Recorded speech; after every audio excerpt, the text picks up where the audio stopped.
വീഴ്ച സംഭവിക്കണം എപ്പോഴാണെന്നാണ് പറഞ്ഞത്.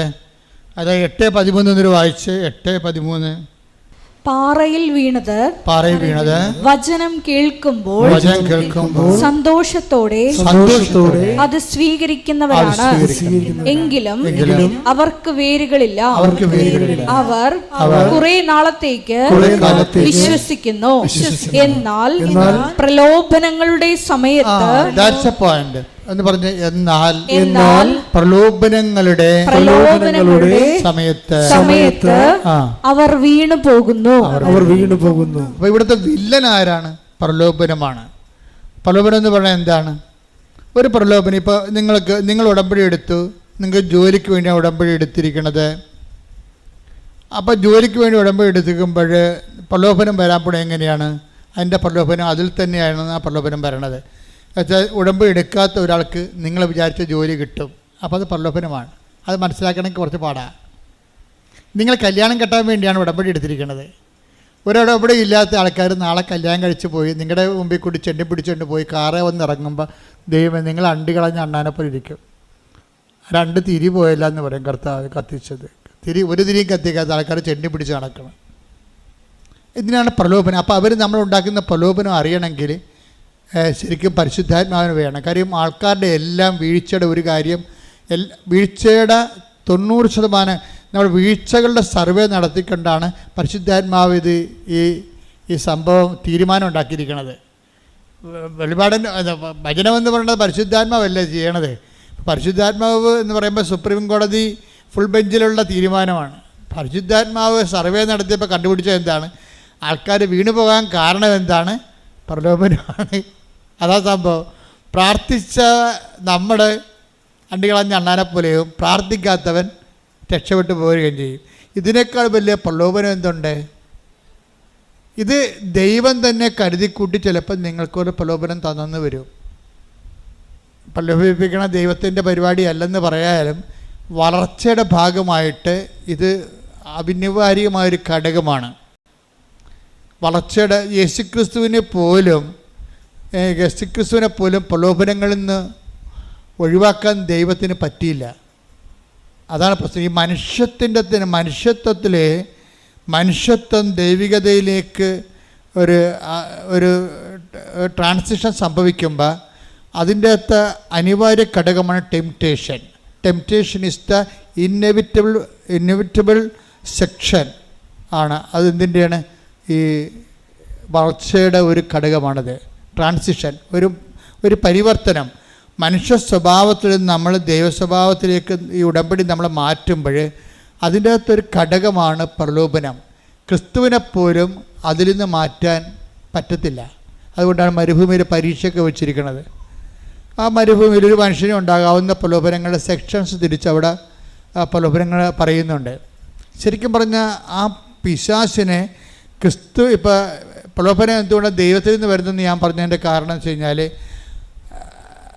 ദൈവത്തിൽ ഇപ്പം പിശാച് ആണ് യേശുവിനെ പ്രലോഭിപ്പിച്ചതെന്ന് നമ്മൾ പറയുന്നുണ്ടെങ്കിലും അത് ശരിക്കും പറഞ്ഞാൽ ദൈവത്തിൽ നിന്നുള്ള ഒരു പ്രലോഭനമാണെന്ന് ഞാൻ പറയും. അതിന് പറയാൻ കാരണം പരിശുദ്ധാത്മാവിൻ്റെ പഴയ അക്കൗണ്ടുകളാണ്. പരിശുദ്ധാത്മാവ് തന്നെയല്ലേ ഈ പഴയ നിയമം പുതിയ നിയമം എഴുതിയിരിക്കണത്. ഈ പഴയ നിയമത്തിലെ പരിശുദ്ധാത്മാവിൻ്റെ പഴയ അക്കൗണ്ടിൽ ജോബിൻ്റെ അടുത്തേക്ക് പിശാചാണ് വരണത്, ഇല്ലേ? ജോബിൻ്റെ അടുത്ത് പിശാച് വരുമ്പോൾ ദൈവം പിശാചിനോട് ചോദിക്കുന്ന ഒരു ചോദ്യമുണ്ട്. എന്താണ്? നീ എൻ്റെ ദാസനായ ജോബിനെ കണ്ടോ? അപ്പോൾ ഉടനെ ദൈവത്തോട് പിശാച് പറയും, ദൈവം എന്താ ഉദ്ദേശിച്ചത് എനിക്ക് മനസ്സിലായി. അവൻ ഇന്ന് വരെ ദൈവത്തെ തള്ളി പറഞ്ഞിട്ടില്ല, അവൻ നീതിമാനാണെന്നല്ലേ. അതിൻ്റെ കാരണം നീ അവന് ചുറ്റും വേലി കെട്ടി വെച്ചിരിക്കണ കൊണ്ടല്ലേ, വേലി കെട്ടി വെച്ചിരിക്കണ കൊണ്ടല്ലേ. അവൻ്റെ സമ്പത്തിന് ചുറ്റും വേലി കെട്ടി. അവൻ്റെ മക്കൾക്കാർക്കും ഒരു കുഴപ്പമില്ല, അവൻ്റെ സമ്പത്തിന് നഷ്ടമൊന്നുമില്ല, അവൻ്റെ ആരോഗ്യത്തിന് കുഴപ്പമൊന്നുമില്ല. നീ ആ വേലി ഒന്ന് പൊളിച്ച് ജോബിൻ്റെ ശരീരത്തിൽ ഞാൻ തൊട്ട് കഴിഞ്ഞാൽ അപ്പം തന്നെ അത് കുട്ടം പിടിക്കും. അപ്പോഴവൻ നിന്നെ തള്ളിപ്പറഞ്ഞ ഞാൻ കാണിക്കാം. അവൻ്റെ മക്കളുടെ മിഞ്ഞാന്ന് കൈ കൊണ്ട് അവൻ പിടത്തല്ലേ ഇടിവിട്ട് കയറ്റി മരിക്കും. അപ്പോൾ അവൻ നിന്നെ തള്ളിപ്പറഞ്ഞ് ഞാൻ കാണിക്കാം. ഇങ്ങനെ പറഞ്ഞപ്പോൾ ദൈവം പറഞ്ഞു, ശരി, ഞാൻ വേലി പൊളിക്കാൻ നിന്നെ അനുവദിച്ചിരിക്കുന്നു. അപ്പോൾ ആരാണ് ജോബിനെ പരീക്ഷിക്കാൻ വേണ്ടി അനുവദിച്ചത്? പിശാചല്ല. ദൈവമല്ലേ? അതാ സംഭവം. അപ്പോൾ ക്രിസ്തുവിൻ്റെ അടുത്തും പിശാച് വരുന്നത് ദൈവത്തിൻ്റെ ഒരു കൺസെൻറ്റോട് കൂടിയാണ്. അല്ലാതെ എൻ്റെ ഒരു സ്വകാര്യമായ ആലോചന ഇപ്പം കിട്ടിയത് പറയണമല്ല, ഞാൻ പഠിച്ചു വെച്ച് പറയണമല്ല ഇത്. എന്ന് വെച്ചാൽ നമുക്കൊരു പ്രലോഭനം വരുമ്പോൾ അതിൻ്റെ കാരണം മുഴുവൻ നമ്മളാണെന്ന് പറയരുത്. ദൈവം തന്നെ നമ്മൾക്ക് അപ്ഗ്രേഡ്, ട്രാൻസിഷനിൽ ടെംപ്റ്റേഷൻ തരും നമുക്കൊന്ന് അപ്ഗ്രേഡ് ചെയ്യാൻ വേണ്ടി. നമ്മൾ ഈ വളർച്ചയാണല്ലോ അത് മുമ്പേ. കാര്യം ആധ്യാത്മിക ജീവിതം വളർച്ചയാണ്. ദൈവ പൈതലാണ് നമ്മളെങ്കിൽ പൈതൽ എപ്പോഴും വളർന്നുകൊണ്ടേയിരിക്കും.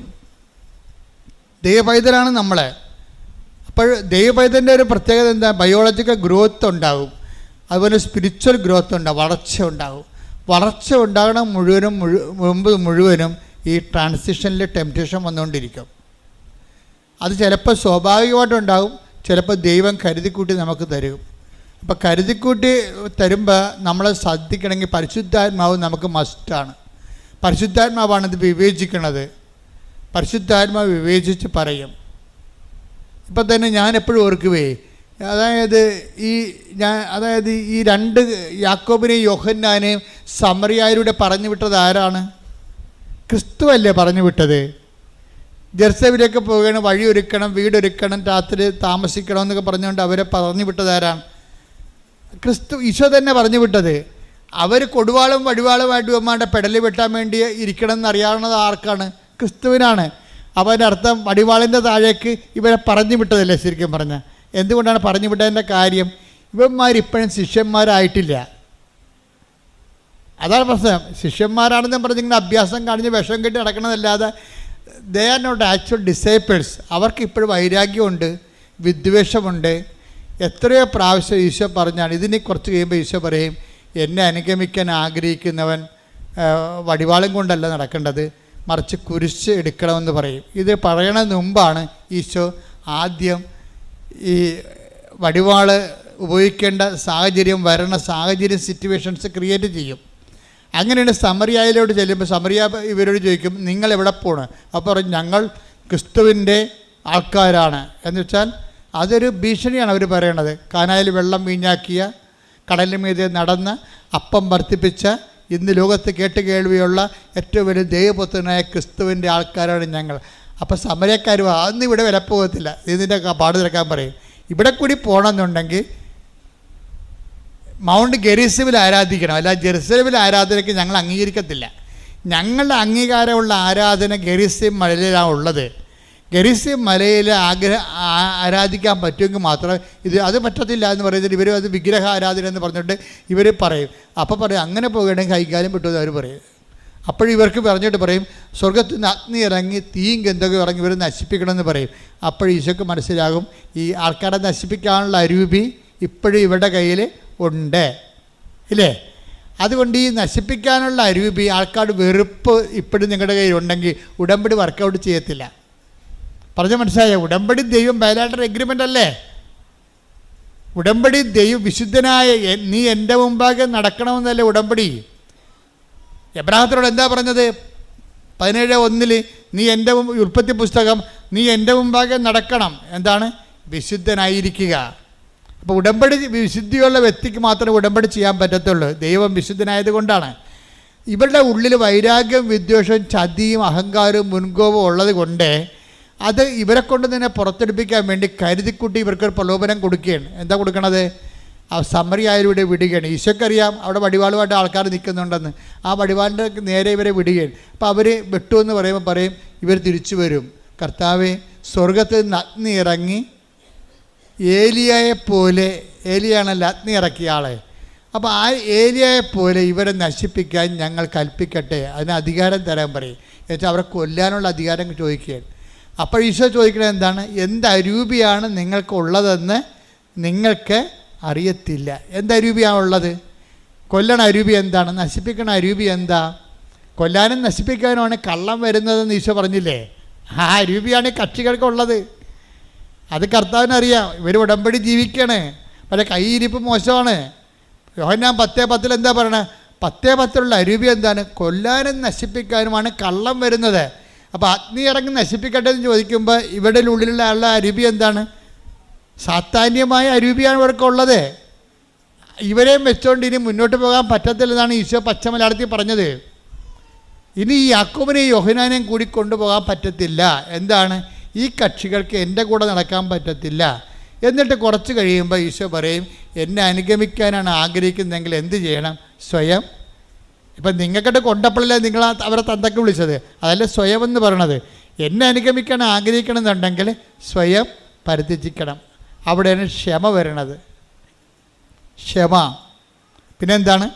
ദയ, നന്മ, വിശ്വസ്തത. വിശ്വസ്തത ഉടമ്പടിയുടെ മെയിൻ സംഭവമാണ് വിശ്വസ്തത. എന്തെല്ലാം പുലിവാരുണ്ടായാലും നമ്മുടെ പ്രാർത്ഥന കേട്ടില്ലെങ്കിലും പ്രാർത്ഥിക്കാത്ത ഉടമ്പടി എടുക്കാത്ത ആൾക്കാർ ഭൗതികമായ നേട്ടം കൊയ്യണ കണ്ടാലും നമ്മൾ ദൈവത്തോട് വിശ്വസ്തത പാലിക്കും. പിടികിട്ടിയ അവിടെ വിശ്വസ്ത വരണത്. വിശ്വസ്ത വരണത് എവിടെയാണ്? അതായത് നമ്മൾക്ക് അതായത് മറ്റുള്ള വ്യക്തികളെ ഉടമ്പടി എടുക്കാത്തവർക്ക് നമ്മൾ പറയുന്ന ഭൗതിക ആനുകൂല്യം, അവിടെ സ്ഥലം വിറ്റുമാറുക, അവർക്ക് ജോലി കിട്ടുക, അവർക്ക് പ്രൊമോഷൻ കിട്ടുക, അവർക്ക് വിസ വരിക, ഇങ്ങനെയുള്ള സ്ഥലങ്ങൾ മറ്റുള്ളവർക്ക് സംഭവിക്കുകയും നമ്മൾക്ക് സംഭവിക്കാതിരിക്കുകയും ചെയ്യുമ്പോൾ സ്വാഭാവികമായിട്ടും നമുക്ക് ഒരു നീരസം തോന്നുകയും നമ്മൾ ഉടമ്പടിയിൽ മാന്യം കാണിക്കുകയും വേര് താഴേക്കില്ലാത്ത കൊണ്ട് ചിലപ്പോൾ ഉടമ്പടി വീണു പോവുകയും വിശ്വസ്തത കുറയുകയും ചെയ്യും. ഈ വിശ്വസ്തത പ്രധാനപ്പെട്ട കാര്യമായതുകൊണ്ടാണ് ഈ വീഴ്ചയും വിശ്വസ്തതയും ഇൻ്റർകണക്റ്റഡാണ്. നമുക്കൊരു നമ്മൾ ഒരു കാര്യത്തിൽ ഉടമ്പടി വീണു പോയാൽ അതിൻ്റെ അർത്ഥം വീഴ്ച വന്നിരിക്കേണ്ട വിശ്വസ്തതയിലാണ്.